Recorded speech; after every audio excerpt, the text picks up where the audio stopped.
இன்றைக்கோட breakfast recipe நம்ம கொண்டக்கடலை வச்சு தான் ஒரு தோசை பார்க்க போகிறோம். அது கூடவே ஒரு சிம்பிளான ஒரு சட்னி தான் நம்ம பார்க்கலாம். ஸோ இந்த கொண்டக்கடலையை நம்ம ஓவர் நைட் நான் ஊற வச்சுருக்கேன். அது கூடவே கொஞ்சம் மூங் தாலும் போட்டு வச்சுருக்கிறேன்.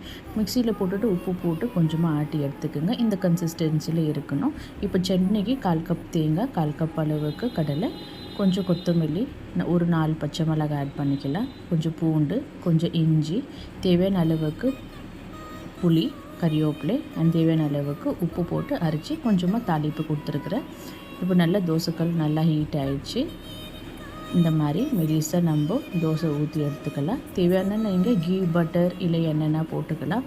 அவ்வளோதான். பாருங்கள் இப்போது எவ்வளோ மேலே சாஃப்டாக இருக்குது, கீழே கிறிஸ்பி இருக்கிற மாதிரி இருக்குது பாருங்கள். அவ்வளோதான். உங்களுக்கு இந்த வீடியோ பிடிச்சிருந்தால் லைக் பண்ணுங்கள், ஷேர் பண்ணுங்கள், கமெண்ட் பண்ணுங்கள் அண்ட் மறக்காமல் என் சேனலுக்கு சப்ஸ்கிரைப் பண்ணுங்கள்.